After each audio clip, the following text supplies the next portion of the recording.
Chers amis de mes chroniques, bonjour et bienvenue sur cette nouvelle vidéo. J'espère que vous vous portez bien. Ce matin, je viens partager une nouvelle réflexion. Et oui, mesdames, messieurs, plus qu'une simple attitude, ne pas abandonner, ne pas baisser les bras est tout un esprit. C'est tout un comportement. C'est l'attitude et l'esprit des vaillants, des vainqueurs.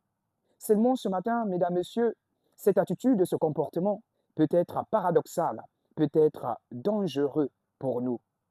Voilà pourquoi je viens vous partager cette réflexion autour du fait de vouloir à tout prix réussir qui nous conduit parfois en erreur, qui nous conduit dans cette confusion.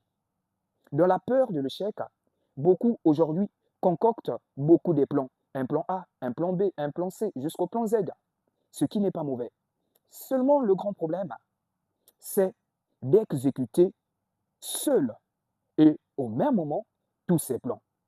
On ne peut pas mettre en place et exécuter 5 plans à la fois du moment que nous sommes seuls, même si nous sommes assoiffés de réussite. Cela est plutôt très dangereux, car à force de tout embrasser, à force de se lancer dans tout et en même temps, on risque de ne réussir dans rien. On risque d'échouer partout. Voilà pourquoi il est très important, mesdames, messieurs, de savoir identifier quel est le plan principal dans la vie, quel est l'objectif principal, quel est l'objectif central dans sa vie. C'est donc sur ce plan principal qu'on doit mettre toute notre énergie, qu'on doit dépenser toute notre énergie. Et oui, ce plan A ne sera certainement pas facile. On va se retrouver devant des obstacles. Mais devant tout obstacle, prenons le temps de regarder à gauche, à droite, en haut, en bas, pour voir s'il n'y a pas une passerelle, s'il n'y a pas une petite piste qui peut nous permettre de contourner, de surmonter l'obstacle et de continuer. Et pour cela, très souvent, il faut reconnaître que nous sommes en train de suivre notre plan, notre objectif principal. Mais lorsque nous suivons en même temps tous les plans à la fois, eh bien, quand on se retrouvera devant le premier obstacle, on va vite se fatiguer. Déjà, pourquoi? On aura dépensé notre énergie à la fois sur 4-5 plans. Sur 100% de notre énergie, on prendra 20% qu'on va mettre sur le plan A, 20% sur le plan B, 20% sur le plan C, et ainsi de suite. Et nous n'aurons donc pas la totalité de nos aptitudes, la totalité de notre énergie, de notre force pour pouvoir suivre chacun de ces plans parce que nous avons divisé notre énergie. Et notre attention n'est plus focus. Notre attention n'est plus portée sur le plan principal. Parce que, à la fois, on veut regarder ici et là, là-bas et ailleurs. Et nous sommes donc perdus et nous sommes donc éparpillés. Au moment où on voudra regarder ici, on risque de rater quelque chose sur l'autre plan. Voilà pourquoi, mesdames, messieurs, il n'est pas mauvais d'avoir 5, 10 plans, mais seulement les suivre, les exécuter au même moment est très dangereux. Comme diraient les chrétiens, toute chose en son temps. Ne jamais suivre 2, 3 lièvres à la fois au même moment. Cela peut conduire à l'échec.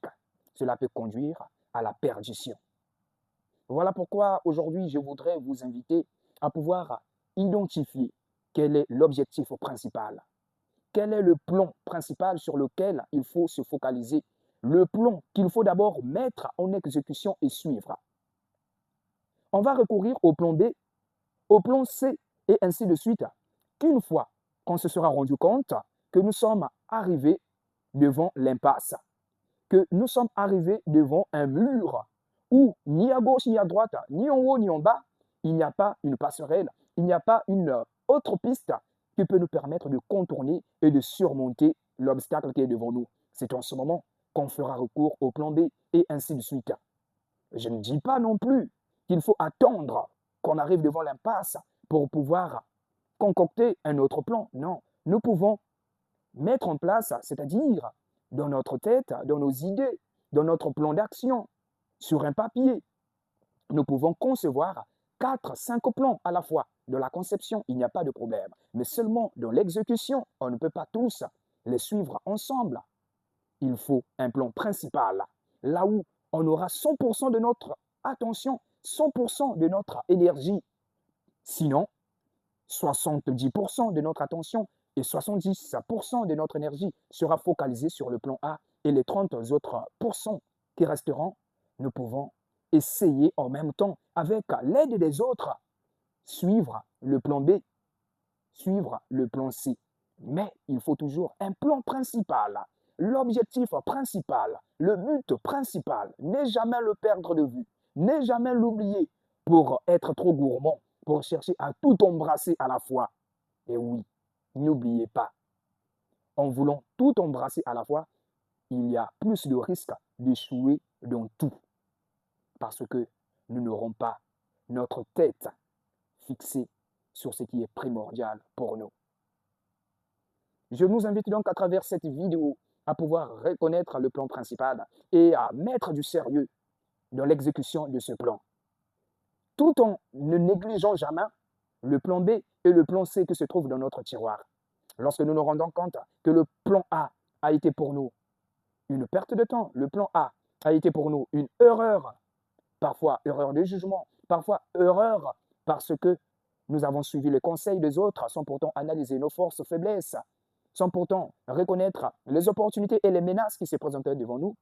Le plan B, le plan C, jusqu'au plan Z resteront toujours pour nous des atouts et seront très, très importants. Mais pour le moment, tant que tu as de l'air dans tes poumons, tant que tu as cette force, concentre-toi sur le plan principal, concentre-toi sur le plan A et fais de ton mieux pour que le plan A soit le meilleur, soit celui qui te conduira vers la réussite.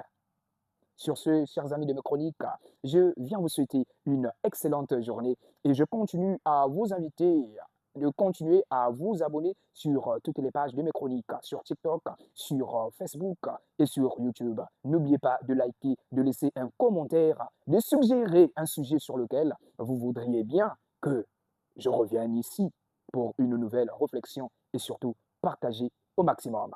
Je vous dis à la prochaine.